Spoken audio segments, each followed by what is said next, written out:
Рубен, вот у нас такой стереотип существует в армянском мире, что объединение это какой-то невероятно сложный процесс, да? Я хотел, чтобы разговор был не эмоциональный, а реально построен на реалиях, а не на иллюзиях. Какая проблема с образованием? Действительно очень важный вопрос, это глубинная есть проблема. Завтра я становлюсь премьер-министром Армении. Сейчас ты вот произнес типичный миф, что в Армении очень много хачназаров и очень мало Давид Сосунских, да?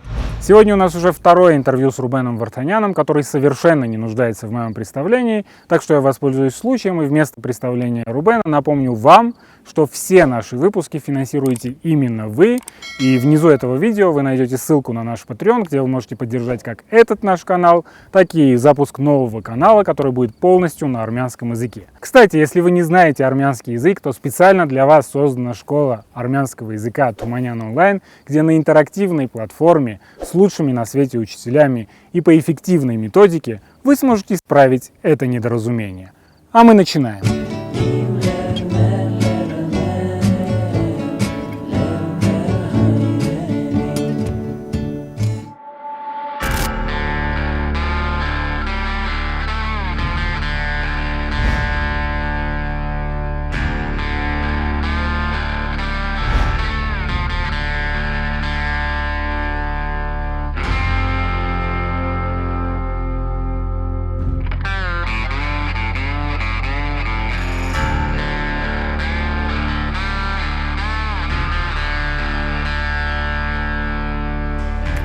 Рубен, вы уже более 20 лет делаете различные, сотни разных проектов в Армении. Вот, после 44-дневной войны как-то изменилось ваше отношение к принятию решений? Может быть, что-то поменяли? Знаешь, Хайк, совпало просто 44-дневная война с 20-летним циклом того, что мы делали.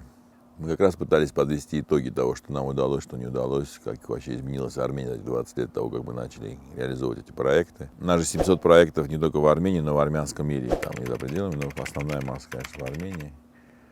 И нам было очень важно понять, то, что мы делаем, было правильно или нет. И, конечно, война в этом смысле оказалась такой лакмусовой бумагой для всех нас. И с точки зрения того, что такое государство армянское, насколько оно эффективно функционирует, что такое армянский народ, что такое диаспора. В том числе, какие наши проекты оказались правильными и неправильными в этом смысле, насколько наша вообще стратегия была правильной и неправильной. И, конечно, одна из проблем или тех вызовов, которые мы увидели, то, что иллюзия, что ты можешь делать какие-то проекты, которые поменяют Армению, при этом не пытаясь сделать так, чтобы было построено эффективное государство, не работает. Без того, чтобы... Эффективное государство – это эффективный менеджмент, я правильно понимаю? Не только. Это еще институты, которые должны быть сдержек, противовесов. На самом деле это все то, что пыталась сделать и Римская империя, и другие государства, когда пытаются создаться механизмы, которые не приводят к тому, что у одного человека или у одного направления власти возникает монополия на все остальное. В последнее время у нас еще была одна проблема, которую мы не догадывались. Это про то, что мы живем в определенных мифах и иллюзиях, и в некотором смысле для того, чтобы принимать правильные, компетентные решения, ты должен избавиться от мифов и иллюзий, которые возникают вокруг тебя самого. Кто ты есть, что вокруг тебя происходит, что надо делать, как такой успех и все остальное. Поэтому вот этот отказ от мифов и иллюзий, который мы не сделали, наверное, эту работу до конца последних 20 лет, то, что мы не осознавали, что построение институтов, которые должны быть эффективными, это является важнейшим элементом, в том числе безопасности страны.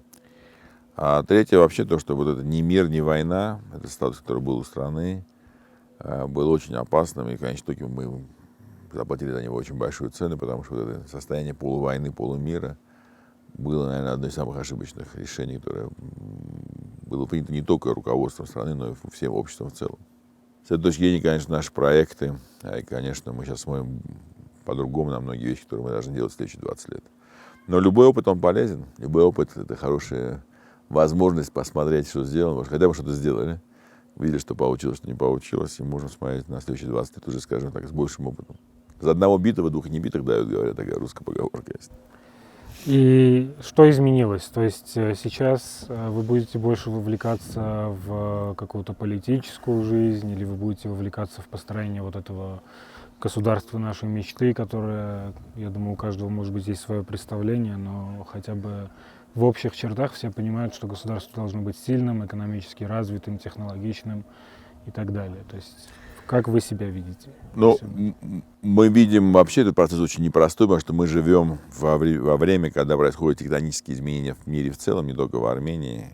И это, конечно, делает еще более неспокойным всю эту ситуацию. Но я бы говорил о новом общественном договоре, который состоится между властью Армении, руководящей, которая будет руководить Арменией, народом, диаспорой и Арцахом.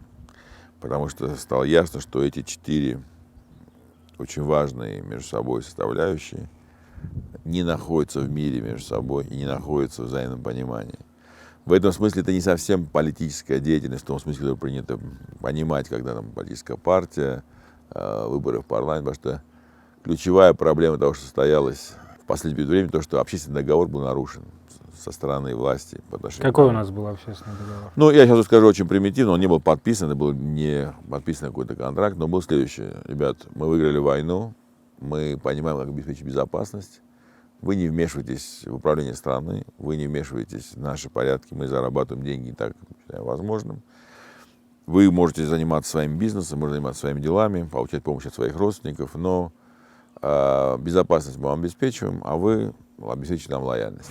Нам хочется, чтобы пару домов конфисковать, из них делать детские, знаешь, как большевики, да, дворцы, конфисковали, и потом делали из них там детский дом, санаторий. Потом, правда, все это фикция оказалась, потому что обычно потом все они там сами же и жили. Да. Но изначально запрос... Потому что, еще раз, контракт был нарушен, да, условный контракт, и как бы там сейчас говорят, подождите, верните, вы заработали деньги, нарушив контракт, верните часть обратно. И в этом смысле это такая ненависть. Ну разве нельзя просто взять и договориться, чтобы действительно часть была возвращена? Может быть, это тоже одна из вещей, как бы ты говоришь, черта, но говоришь, 500 миллионов, условно говоря, там, или там какую-то цифру фиксированную, да. Вот этот фонд развития чего-то. Да, под какие-то инвестпроекты. Да. Но даже не то, что просто в бюджет, а вот конкретно под какие-то инвестпроекты. Да.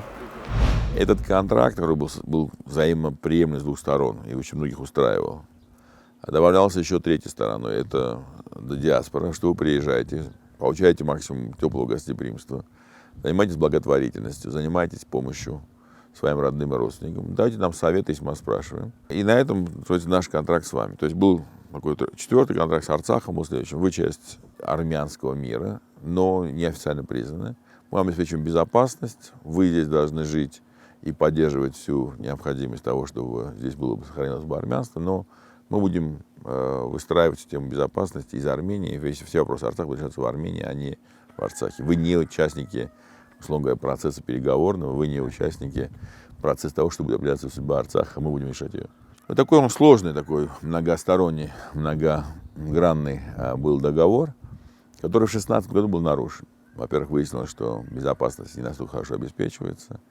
Во-вторых, выяснилось, что Арцах, не перестав быть самостоятельным участником переговоров, это минус, а не плюс. В-третьих, выяснилось, что диаспору тоже не очень устраивает ситуация, что просто советуют, потому что выяснилось, возникли возможности взаимодействия на другом уровне. Кстати, после 2016 года, по-моему, была такая волна создания новых каких-то общественных организаций, которые из диаспоры вовлекались. Был запрос на все это. Власть на это отреагировала. Возникла идея модернизации существующей модели. Был приглашен технократический менеджер Карен Карапетян, который должен был со своей командой технократов сделать эти изменения в ту сторону, которая стала более приемлемой для всех сторон. И по этому поводу было большое воодушевление, выиграли выборы. Но я был наблюдателем на этих выборах, я их результаты не признаю, они были не так... Неважно, был подъем, и, в принципе, ожидания. Потом все закончилось тем, что было сказано, нет, все нормализовалось, вроде как бы все вернулось на круги своя, давайте вернемся в статус-кво. И тут народ сказал, нет, так мы не согласны с этим, на мой взгляд. И произошла революция, которая подтвердила, что вот этот договор нарушен между различными участниками. Ну вот эти мифы и иллюзии, да, в которых мы жили там последние 30 лет, допустим, они же не просто так создавались. Они создавались в рамках, допустим, какой-то политической борьбы, потому что нужно было к выборам говорить определенный контекст. Или в рамках, допустим, информационной войны друг с другом. когда нужно было просто ради того, чтобы набрать очки, какую-то иллюзию создать. И, соответственно, ну, этот контекст, он же никуда не делся. Не, я не согласен, извини, что перебиваю тебя. Это, скажем так, там мифы и иллюзии разных слоев у нас есть. У нас есть мифы вот этого верхнего уровня, то, что говоришь, это на самом деле наносное и легко там сносится и меняется. Мгм. У нас есть более глубинные мифы, которые мы живем. Например, мы живем с ощущением, что мы самообразованная нация в этом регионе. Что не так, да. Мы живем с мифами, что у нас была лучшая армия, которая потом, что нам признавалась, Карабахская армия признавалась лучшей там, в регионе в 90-е годы. У нас были мифы, что мы первые христиане, и значит у нас христианская религия является очень важной составляющей нашей жизни, что тоже не так. И так далее, и так далее, и так То есть далее. какие-то глубинные мифы, Глубинный которые миф просто о нас у самих. Да, подсознании. да, глубинный о нас самих. О том, что такое, например, миф о том, что такое успешность. Успешность в Армении, это больно говорить, но это так, что тот, кто не работает и получает доходы. Да? И вот этот миф успешного человека, это на самом деле такой, это очень опасный собирательный миф, не связан с политической партией, а о том, что любая мечта любого, там, не любого, но очень большого количества людей в Армении было в том, чтобы как стать такой бизнес, который бы приносил бы доход, я раз в месяц собирал бы арендные платежи, неважно, это будет недвижимость. Или хотя бы у какого-то олигарха охранником быть. Ну, или, и в общем, тогда это где, тоже, в принципе, где все заходит. предсказуемо, гарантировано, где все понятно, и ты просто получаешь возможность. Поэтому в этом смысле мифы намного глубже. Как сказал очень хорошо кто-то из героев фильма Карен Геворкян, это документальный фильм, что в Армении очень много Хачназаров и очень мало Давид Сосунских, да?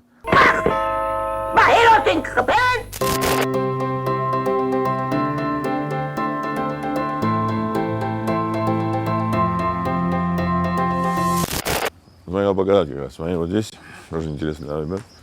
Вот этот, здесь как бы мы все даем, да, как бы, этот про монастырь, и как бы идет, как бы, Стоимость. каждого проекта. И где-то уже, например, вот это уже сделано полностью. Это, видишь, funded написано. Это, как бы, например, всего 5,2. И это, например, да, вот мы, например, вот для монахов это каждый один сейчас может быть делаем, да. То есть, если написано cost 5,2, funded, это значит Уже привлеченный. уже привлечено, еще Да. нужно Еще нужно 300. 1700. Да. Здесь, например, вот здесь полностью, видишь, не 0. А, Funded, не 0. а это все доноры. На апреле вас мы обновляем, причем не просто. Это те доноры, На да. апрель 2021. То есть, Да, в принципе, да. на этот месяц. Да, мы раз в год обновляем. Значит, на апрель каждого года обновляем. Ну, это, значит, это там $1000. Ну, это маленькие суммы здесь. Ну, на другое. Ты видишь, какое количество, наверное, Красавин, наверное, там, не Да, знаю. не только армянские фамилии. Джулия Моэски, там, Да. Николсон, там, посмотри, да, вот англичанин, Огден, там, то есть это иностранцы, там, разные все. А в чем их мотивация? Почему иностранцы дают деньги? Ну, все друзья, знакомые вообще. Друзья дают. Ну, это как бы, это видишь, там, вот кабардинец, мусульманин, все, слыхаешь, мой однокурсник там. Вот вся территория дальше идет туда. Тоже здесь на самом информационном, здесь планируется, просто все по правилам мы так ничего не сделаешь, чтобы понимал. Они очень серьезный информационный центр, потому что какая была идея? Люди выехали с утра, проехали в Нураванг, покушали в Надзоре или там в Арени, приехали сюда. Здесь они остались, здесь гостиницы разные. И отсюда до Мегри, все маршруты, Ханзолекс и так далее. Такая точка, что ты 2 дня, например, отсюда выезжаешь и едешь по местам. И здесь планируется большой туристический информационный центр, тоже несколько миллионов долларов, с тем, чтобы можно было брать в аренду велосипеды, можно было в аренду брать, на самом деле, разное оборудование. Ты можешь здесь вниз спускаешься, здесь удивительные, ты знаешь, нет, здесь удивительные старые заброшенные деревни. Вообще по красоте нереальные. Они раньше в советское время там люди жили, и потом их подняли. И сейчас будет возможность, можно даже быть. Там фантастически красивые места. Но для этого требуется, то есть там, ну там, ты не можешь приехать утром, вечером уехать, ты должен приехать здесь. И какая была идея? Как сделать так, чтобы туризм в Армению приезжал бы не на уикенд, а на 2 недели. Да. И, условно говоря, видно, чтобы не только было монастыри, потому что невозможно все время одни монастыри смотреть, а что было бы еще. Здесь 9 деревень, у нас в каждой деревне была программа, как бы какую-то сделать уникальную вещь, которая позволяла бы, значит, там, отличала бы ее от другой. Задержать внимание. Да. И чтобы люди потратили время, исходя из, как бы, такого вот, по-разному. Кто-то хочет, там вообще планируется вторая дорога по низу ущелья, она другая, она, знаешь, 1,5 на 3 метра над землей, она медленно идущая такая, когда ты сидишь, и она... Для там- осмотра. Да, За да. 10 лет там около миллиона человек. Да, ну это честно. А так бы до этого было 4000 Да, в год, да. ну это прям совсем паломники, которые... Ну да, когда ходили вот такие вот Да. верующие, потому что нам надо было на джипах, потому что автобус не мог подняться. Да. Много тех, кто верующий, и надо прийти, действительно было там, где-то ночевать в деревне, потому что ну ты что, ты не мог, то есть утром приехать, вечером выходить в 6 часов, это вообще было невозможно, потому что бездорожье было.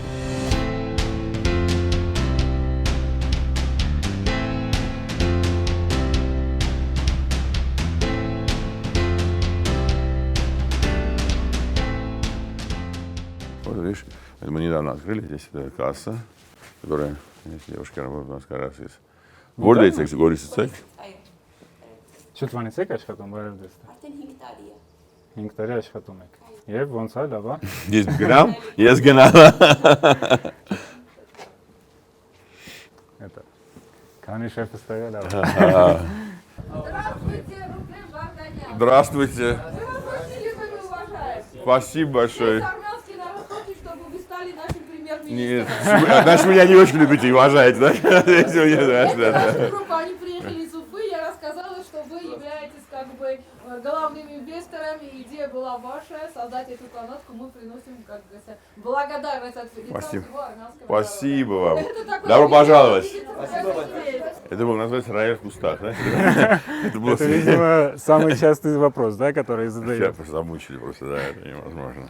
Но они, видимо, не смотрят ваши интервью, в Они которых... не верят, они Ախ ինչքան ինչքան նարոդել եմ ձեզ Սիկապած լերներ հայոց А сколько времени ушло на то, чтобы это построить? Год.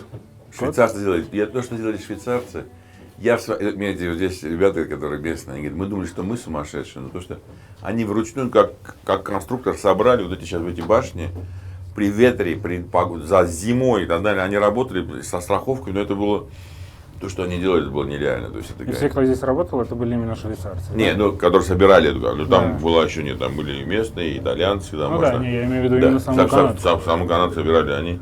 У нас есть съемка, я тебе покажу, когда они на крыше этого проверяли работу, они встали на крышу этого, он еще без и проехались вот по этому едем, не внутри, а сверху стояли. Тест-драйв устроили. Они тест-драйв устроили.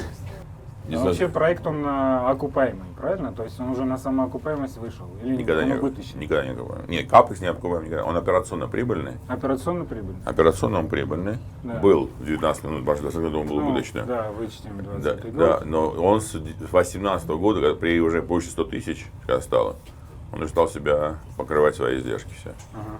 Ну, Ну, то а есть так он никогда maintenance, себя не окупит. 80 Просто лет. он будет работать и... Поддерживать мейнтенанс, там, условно говоря, ну, все ремонт, на это же надо отчисление делать. То есть, И это, я так понял, основная ваша концепция филантропии, да? Что это должно Да, не да. просто Да, филантропия, да, да, а именно, да, чтобы это да. окупаемо было. нет, ну плюс к этому все-таки он благодаря этому, вот этой канатке, только в Горисе, когда мы начинали, было 2 гостиницы, сейчас 27, 30 гестхаусов открылось, потому что раньше, например, Европейский Союз давал деньги на обучение bed and breakfast сервису, а не было никого, кто мог бы этим, поэтому было бессмысленно тратить там 50 тысяч Да, евро. никто не приезжал. Да. А тут сейчас они все начали открываться, у них рестораны открылись. Вот по ущелью мы ходим внизу, там будет канатная дорога идти уже другая, она медленная, она совсем с маленькой скоростью. И как это сейчас мы делаем национальный парк, мы, наконец, добили губернатора и это, что делать национальный парк, они начали уже стройки ГЭСов, все остальное, они сейчас перекрывали. А вот этот незаконный ресторан, который узаконили, видишь, вот там вот типичное вот это в национальном парке, начали сначала в одной будке, потом сделали, прокурор был, или кто-то там, в общем, какой-то из силовиков. Они сделали и там, в самом уникальном месте, потому что там ресторан. Это в каком году сделали? Ну, 2000-х. А вообще здесь все незаконно. Здесь ни одного законного ничего нет. Все незаконно. Сейчас пойдем в ресторан, пока другой говорят. Ну, это все такая культура была. Сначала строят. Ну, чтобы построили, чтобы будете раз сносить будете. А вот водопады, на самом деле, ты понимал, они сделали ГЭСы, вот там трубы стоят. Они 2 водопада уже перекрыли 4. Или остановили, бывший губернатор Лицк сделал, потом продал. А он, кстати, водопад есть. Да, Они да, вот последний соединялся оставшийся. с этим Его тоже вот хотели так перекрыть. вот. Вот этот и вот еще, вот, видишь, маленький тоже они хотят перекрыть. М. Мы вот боремся за это, что вообще. Ну, знаешь, вы определитесь. Вы хотите гидроэлектростанции, тогда не надо туризм развивать, тогда не надо. Вы хотите туризм, вы не можете делать и то, и другое. Ну. Но можно сделать большую, насколько я знаю, гидроэлектростанцию с водохранилищем совсем. Большие деньги хотят, они хотят минимально. Трубу, Да. они в трубу просто это все кладут. Да, и это, всё. это малый ГЭС называется. Но они, конечно, очень вредные для природы. Для природы они страшные, а экономика Вообще фантастически. никакая, да. Только чисто себе заработать.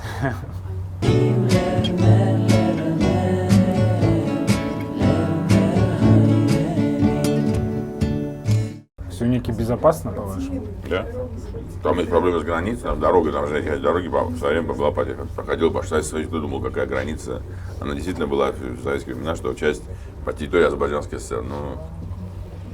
Там, значит, сейчас дорога будет чистоты, то есть если дорогу сделать отсюда, то тогда этой проблемы нет. Надо просто ее, а север-юг, если бы не украли бы все деньги, а сделали то, что должны были сделать, то север-юг должен проходить было здесь уже. И тогда эта вся дорога была бы уже такого местного значения.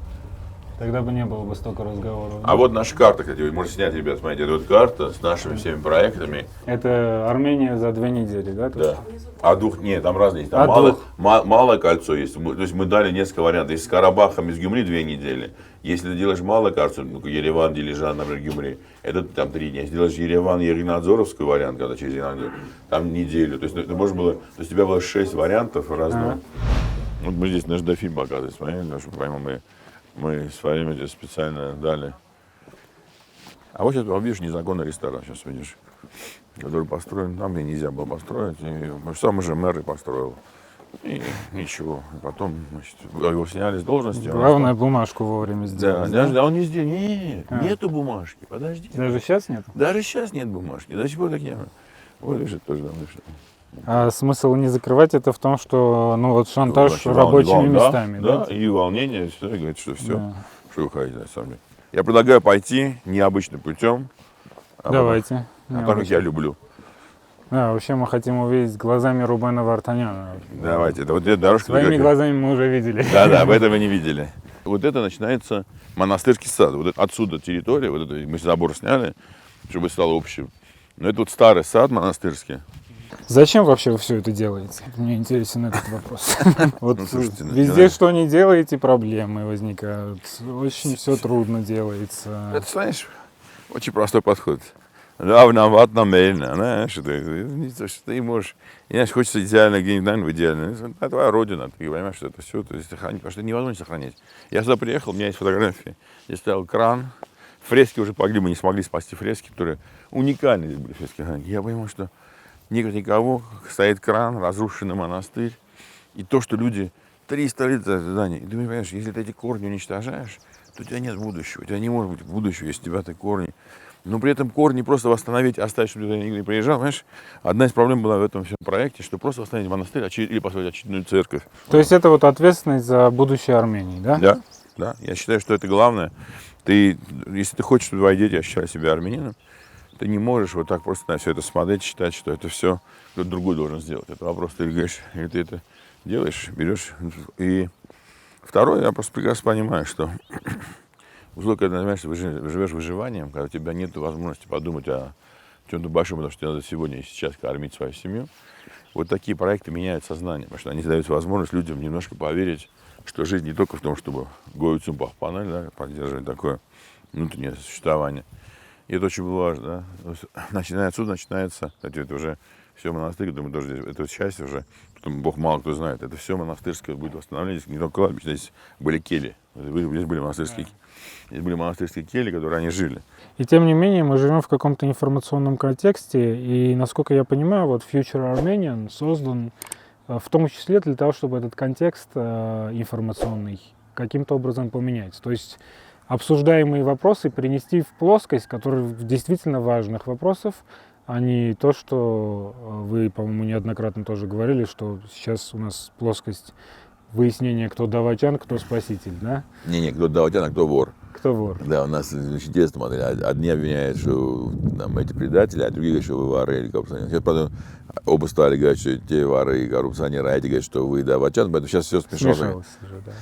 Но я хочу сказать, в этих 15 пунктах, 11 пунктах, раз об этом говорят, что давайте будем говорить, принимать решения, опираясь на факты и реальность, а не на мифы. Поэтому это один из 15 пунктов. Мы говорим о том, чтобы выработать общую повестку тех ключевых тем, которые требуют и глубинной дискуссии, и общественной дискуссии. Не всегда глубинная дискуссия возможна на общественном уровне, да?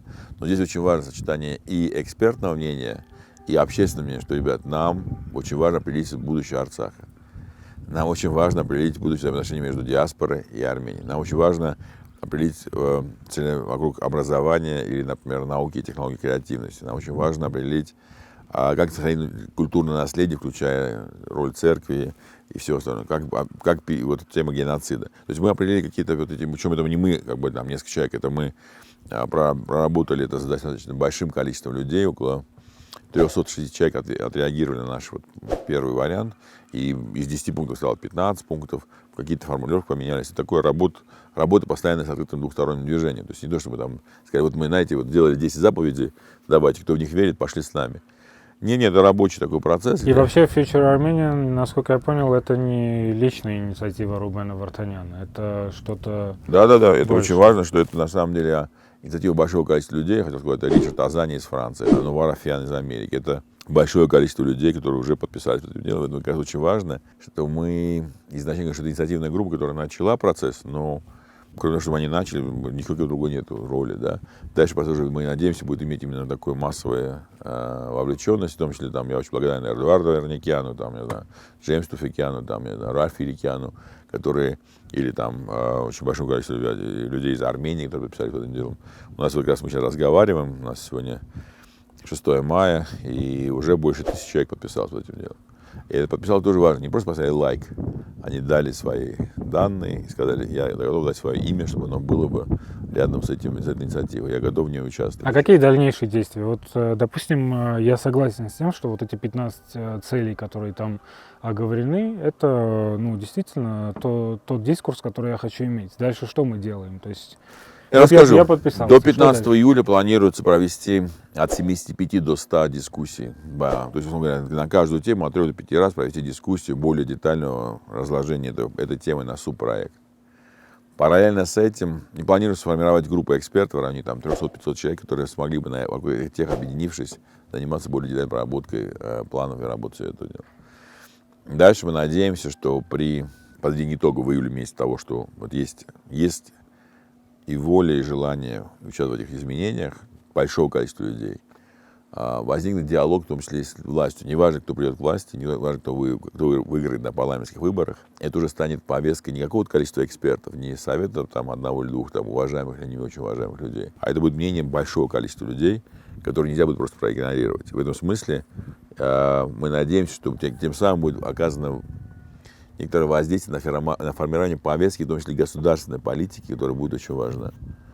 Параллельно с этим мы завершаем работу вместе с мировой консалтинговой компанией McKinsey про то, как видится на 20 лет вперед будущее Армении. И там будет отдельная дискуссия про направление уже отраслевому. Отдельно начинается программа, потому что, ребят, если мы все это хотим сделать, то надо возвращаться домой, и мы вот начинаем программу, чтобы 50 тысяч семей вернулось бы в Армению. И тем Программа репатриации. Репатриация обратно, 50 тысяч человек, это мы считаем, 50 тысяч семей. Это очень важно, это 150 тысяч, 200 тысяч человек, на самом деле, это очень большая цифра. Очень непростой проект. Параллельно будет запущен проект до конца года, связанный с созданием фонда инвестиционного, который бы занимался крупным проектом в Армении. Параллельно мы сейчас разрабатываем карту инвестиционную по западной Армении, если будут открыты границы с Турцией, чтобы там инвестиции там начались бы, и восстановление культурного наследия, и восстановление всего, и как только будут восстановлены отношения, чтобы мы начали проактивные позиции. Параллельно с этим формируем банка времени. Потому что, в общем, такой комплексный подход, который позволит изменить дискуссию еще раз на уровне дурак сам дурак, или там на некоторую другую плоскость, которая, мне кажется, если есть потребность, и мы видим, что если потребность есть не у какого-то небольшого количества людей, а у достаточно большого количества людей, проживающих и в Армении, и за ее пределами, то, конечно, мне кажется, будет возможность выстроить вот это взаимодействие между обществом и государством в виде диалога, а не монологов. которые до сих пор были все в Армении. Друзья, небольшая ремарка от меня, а потом вернемся к интервью. Мы все обеспокоены тем, что происходит в Армении. Я долго ждал, когда же наконец мы перейдем из плоскости обмена оскорблениями и детсадовского лезвокрыва к обсуждению действительно важных проблем, стоящих перед нашей страной. У меня нет никаких иллюзий, что политический дискурс поменяется сам собой, но есть понимание, что если мы продолжим делить друг друга на своих и чужих, если эта стратегия всеобщего мочилова и информационной войны всех против всех продолжится, у нас нет будущего. Я не знаю, станет ли инициатива Future Armenian той самой площадкой, которая вырвет нас из этого идиотского контекста, в котором мы живем, но шанс, я думаю, дать стоит. Во-первых, потому что соучредители инициативы очень разные и очень уважаемые мной и многими людьми армяне. Это изобретатель, меценат, предприниматель Нубар Афиян, американский армянин ливанского происхождения, который известен сейчас всему миру как человек, возглавляющий компанию, создавшую первую и самую эффективную вакцину от коронавируса. Его состояние оценивается приблизительно в $3 миллиарда, и он очень активно участвовал в различных социальных проектах в Армении последние 20 лет. Также основатель Good Investors Ричард Азарния из Франции. Артур Алавердян, основатель первой в Армении компании по производству солнечных панелей SolarOn, и Рубен Вартанян, который вложил в армянскую экономику $350 миллионов личных средств и продолжает делать колоссальные инвестиции, несмотря на порой неадекватную реакцию некоторой части аудитории. Никто не может заявить, что эта инициатива чей-то карманный проект для каких-то узких интересов. Если открыть список соавторов инициативы, здесь можно найти фамилии армян со всех уголков мира, от ЮАР до Канады, от Японии до Армении. Кроме того, цели, которые указаны на сайте, действительно те самые, которые для нас сейчас первоочередные. Я уверен, что каждая из этих целей достижима только в одном случае. Если мы вместе будем искать дорожные карты их реализации, привлекать для этого лучших в мире специалистов и поддерживать объединяющие процессы, а не разъединяющие. И на самом деле все это происходит вне политического контекста. Когда мы говорим об объединении армян, не знаю, что представляете вы, но я представляю нечто вот такое. Объединение вокруг конкретных целей, с которыми вы можете ознакомиться на сайте Future Armenian, достижение которых возможно только через объединение экспертов и общества в целом, и самое главное, дискуссию, основанную на фактах, а не иллюзиях и декорациях, к которым мы вроде как уже привыкли. Удастся это сделать Future Armenian или не удастся, покажет время. Очень важно, чтобы вы понимали, это не реклама, это выражение позиции, которую я считаю здравой и уж точно лучшей, чем войнушка в Фейсбуке или в Телеграм-каналах. Если вы тоже готовы дать здоровому дискурсу шанс, ссылка для вас будет в описании. А мы продолжаем.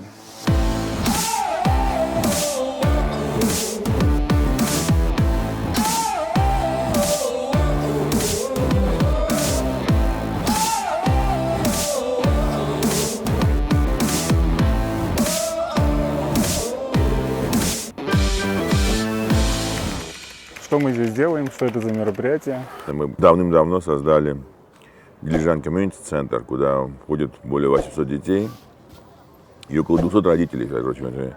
И они вместе создали вот такой центр, где они изучают языки, делают разные проекты, от создания радио до сбора там, мусора и все остальное. Вот сегодня как раз в День Победы решили сделать так, чтобы восстановить то, что было, кстати, здесь было так. Это просто восстановление того, что погибло. Вот. Так что сегодня у нас будет 50 мусорных баков, покрашены, раскрашены, чтобы они стали бы все-таки более активно использоваться. Граждан, сколько будет посажено всего? 800? 1000, да, будет посажено? Сколько? Что это за растения? Да, 1500 даже, 1500. А как это называется по-русски? Я даже не знаю, что это. Самшит.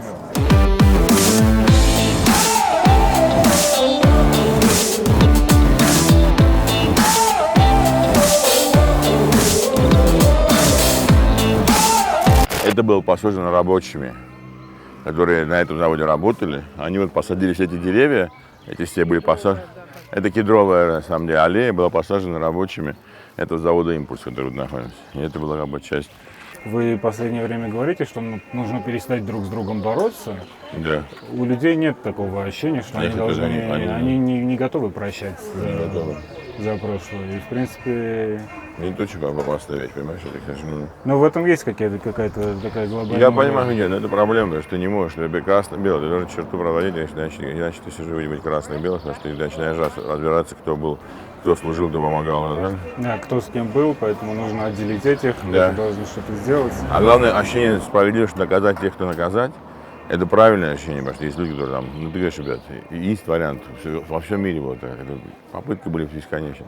Ты должен сказать, черта, кто черту перешел, буду наказывать. Потому что многие из тех, кто белые красные, они не То смогут есть признать, что были такие правила игры, Да. все были вроде как более или менее согласны, ну, были, конечно, Еще раз. недовольства, но... И все платят налоги, или все платят, все отчетность, там, да, раскрывается все. Ты говоришь, вот с 1 этого числа, и поверь мне, большинство из тех, кто неправильные, Они будут согласны. нет, они снова перейдут черту и уже будут наказывать. Но наказание уже будет не за прошлое. Еще раз, самое интересное, что то есть не большинство, но многие перейдут и получат. И это больше они не умеют по-другому. И поэтому в этом смысле и люди, что с завтрашнего дня они все стали монахами, не будет. Они все равно получат по своим. Просто надо понимать, что когда ты к прошлому возвращаешься, начинаешь раскапывать. Это очень сложно, субъективные истории Да. перемешанные. А тут ты говоришь, посмотри, правда для всех одинаковая. Мы же не трогаем вас в прошлое. Но то, что вы не умеете по-другому делать бизнес, потому что вы не умеете по-другому себя вести, это Жизнь более, сама расставит. это дает более воспитательный эффект, и более эффект исправления, чем когда ты возвращаешься все время и копаешься в прошлом.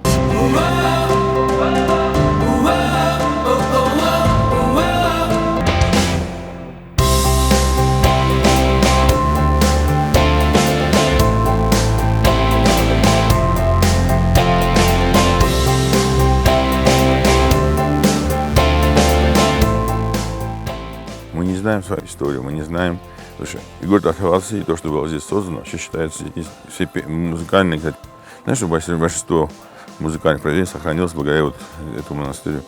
Вообще этот монастырь, он и намоленный, и проклятый, потому что отсюда бросали же большевиков и дашнаки друг друга. Здесь очень много крови пролито. На самом деле.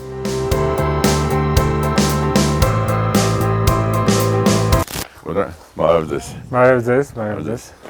Look at one sec. Var mı здесь? То есть вот видишь, Молодец. Как это работает, вы знаете? это осел. Покажу, пойдем покажу. тебе. Поднимает и крутит, правильно? Осел крутит, давит, потом здесь это высушивается.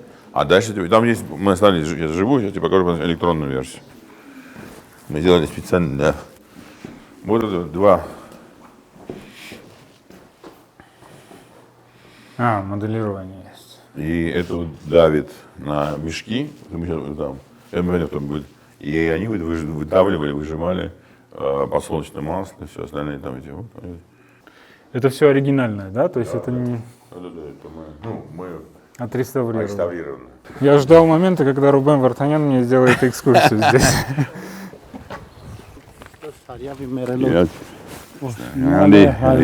Христос. Լավեք, Давай.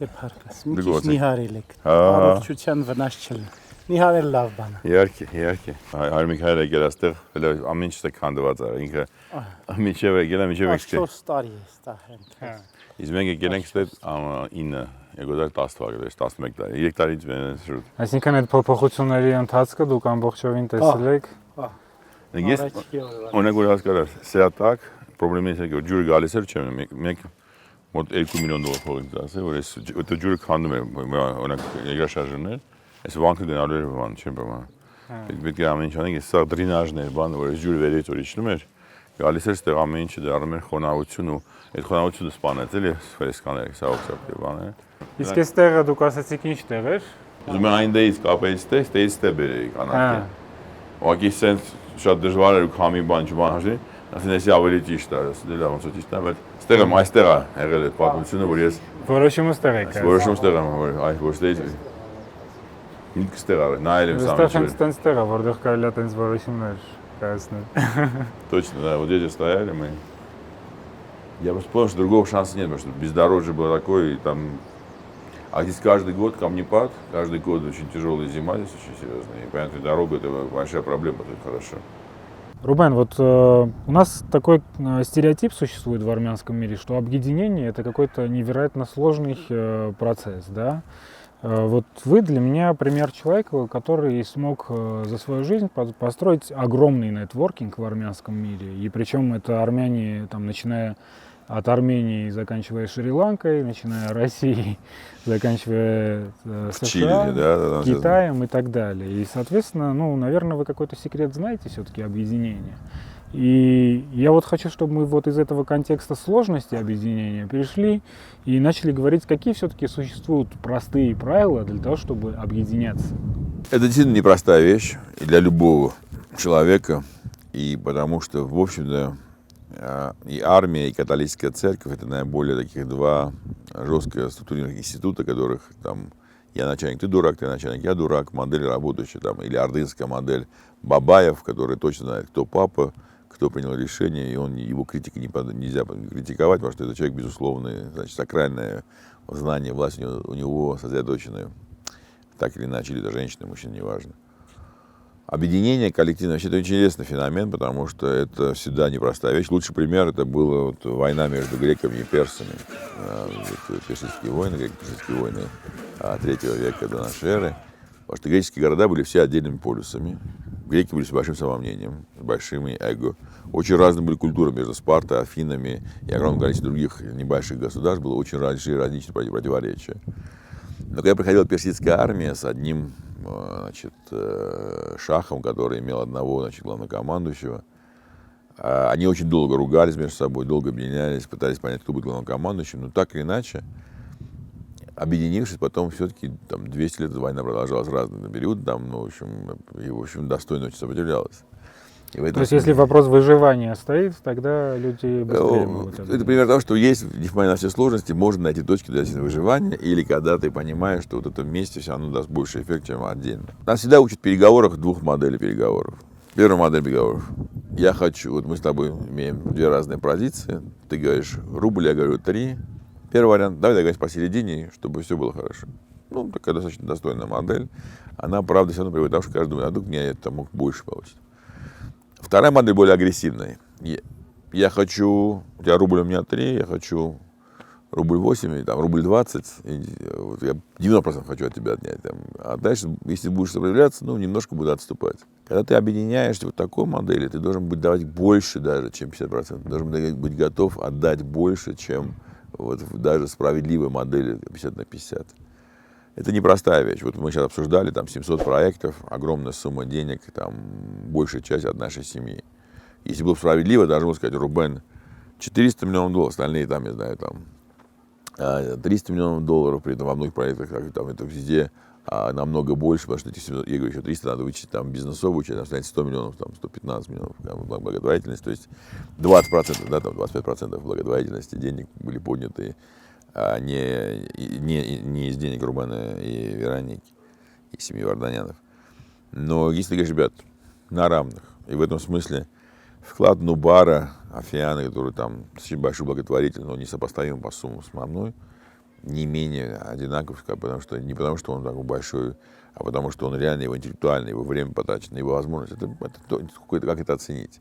И вот эта готовность понимать и принимать, что ты отдаешь неадекватно больше, чем получаешь, это очень непростая вещь. Второе, когда ты честен, и ты изначально не имеешь второй задачи. Потому что очень большая проблема во всех этих объединениях, когда ты говоришь одно, а делаешь, имеешь на своем виду другое. Да? И в этом смысле быть честным. И несмотря на все слухи, спекуляции, провокации, не поддаваться на них, потому что количество раз, когда меня пытаются делать такого бабая, не представляете, насколько надо. То есть, причем делать это осознанно, неосознанно, например, там, элементарные вещи, там, когда организуют встречу с журналистами, или как информацию подают. То есть каждую секунду должен бороться с тем, вот этой желанием общества в целом из тебя сделать кумира, из тебя сделать идола.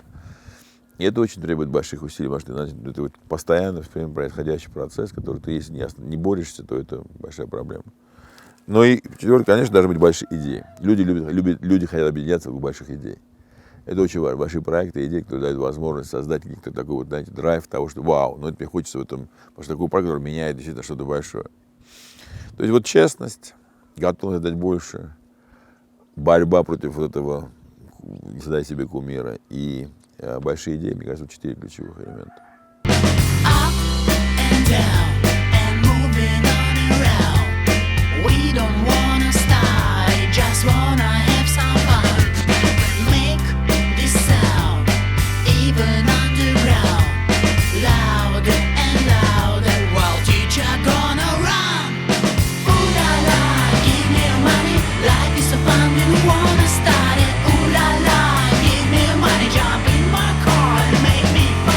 поехали. Мы так, чемодан, чай, опаздываем. Очень рад. Давай, шкатуля, очки. Шадлябана. Муцапохум. Пойман Каган. Фантастика, фантастика.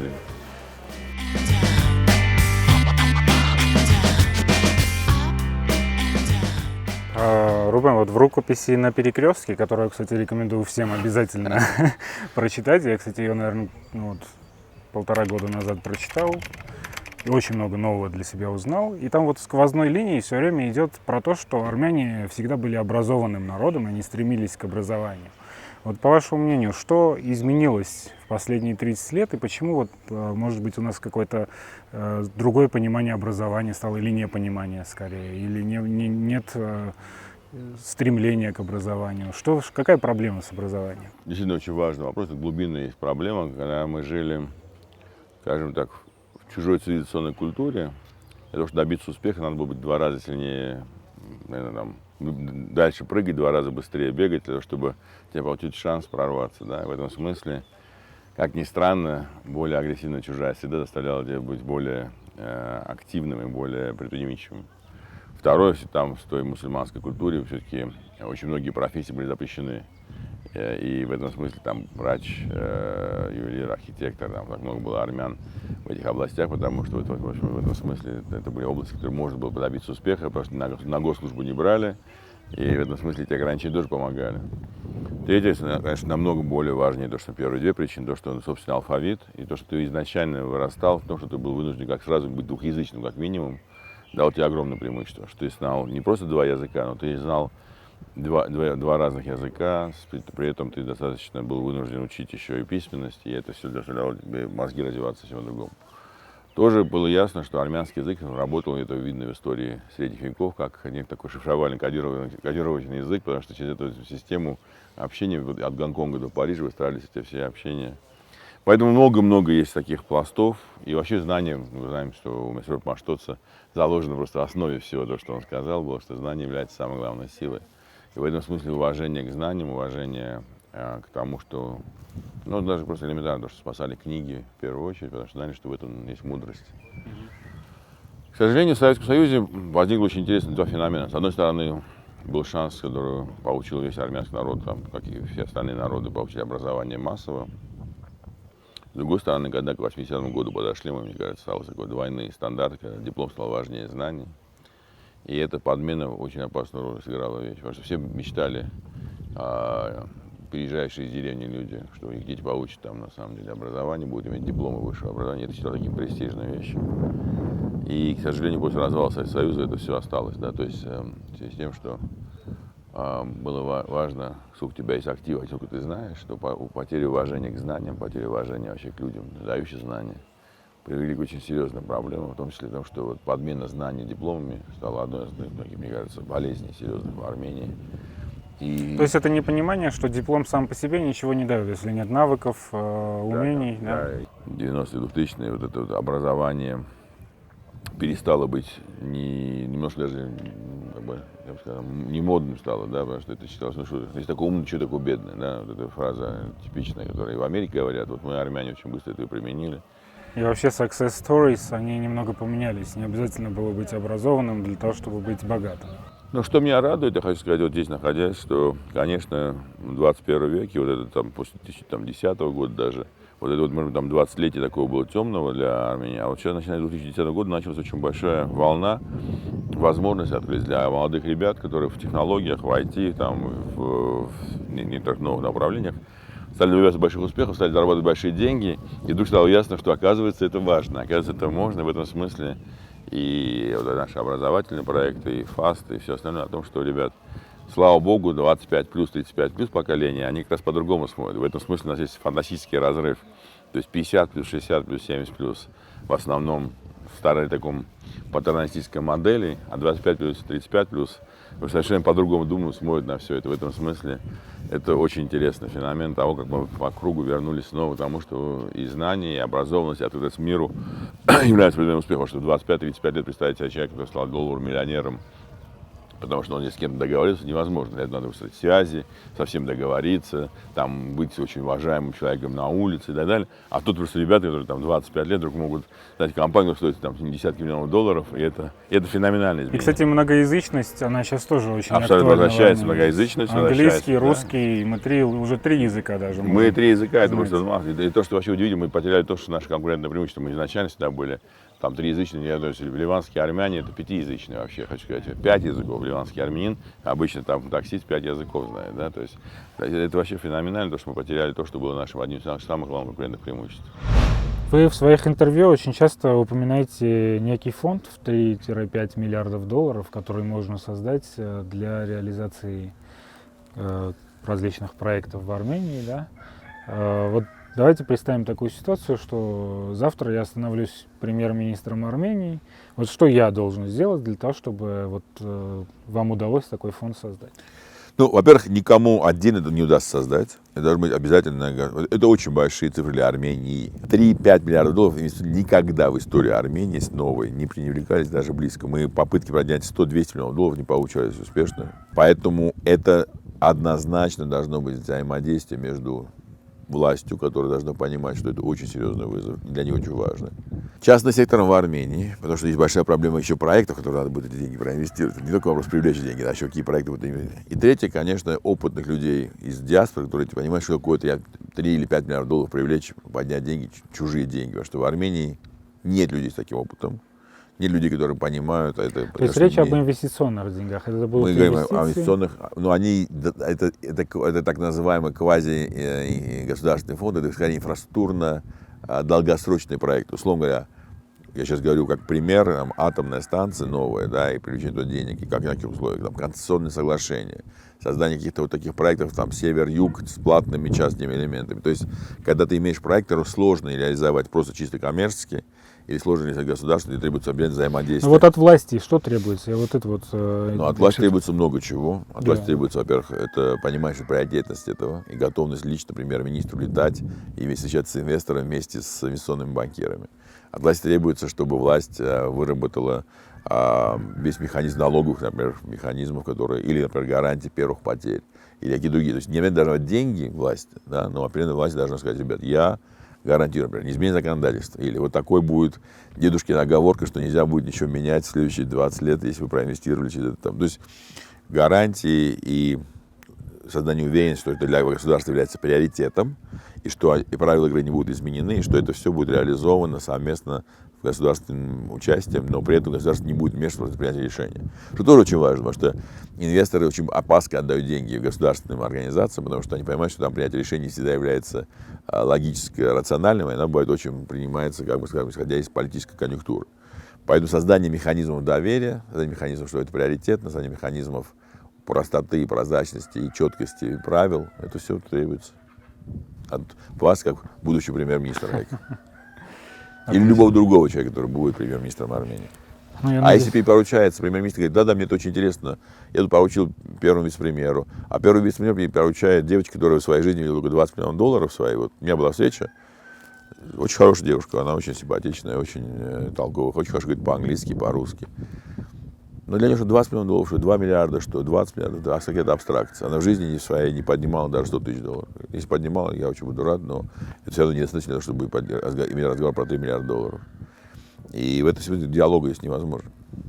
Мы наблюдаем отток людей из диаспоры, то есть происходит определенная денационализация, да, назовем это так. Депопуляция армянского народа в целом. Депопуляция. Да. В это же самое время нам важно, чтобы диаспора сохранилась. Мы понимаем, что для нашего народа это огромная сила, да, которая питает и государство, и вообще, в принципе, армянство по всему миру. И диаспора решает две... Это один из мифов. Да? Сейчас ты вот произнес Серьезно? типичный миф. Ну, во-первых, в том, что диаспора питает, и очень важно для кого важно. Вот здесь, в Армении, ты очень чувствуешь, что происходит в Кордобе, где у нас есть, кстати, уникальная армянская диаспора. В Аргентине город Кордоба, это самая южная диаспора армянская, где я был, где есть университет армянский. Что с ним происходит, и как он живет, кого-то здесь волнует.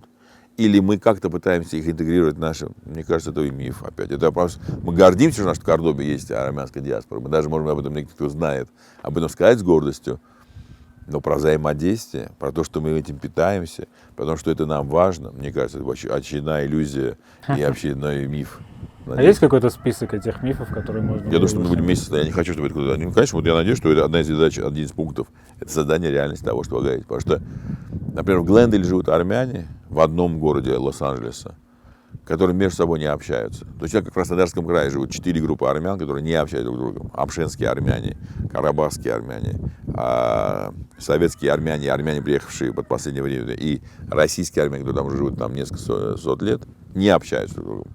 Поэтому, с одной стороны, мы говорим, у нас там 10 миллионов диаспоры, или там 7 миллионов диаспоры, мы живем, например, там, в 100 странах, и это большое преимущество. И мы действительно верим, что сеть в виде диаспоры, государства, институты могут быть очень взаимодействовать, но этого взаимодействия нету. Наш пример с Нубаром – это исключение из правил, что мы не из одной деревни, что мы не… Вот в AGB, вот посмотрите, как бы, например, видно прям бейрутская, там, сирийская, вот это точно, там вот люди, кто в одном друг знают, доверяют. Ничего плохого в этом нет, потому что, я говорю, это просто модель такого вот анклавной ментальности. Даже, говорю, сейчас в Глендале, это просто смешно видеть, как люди не знакомы. Я знакомлю их, приезжаю в Глендал, людей просто из разных общин, да.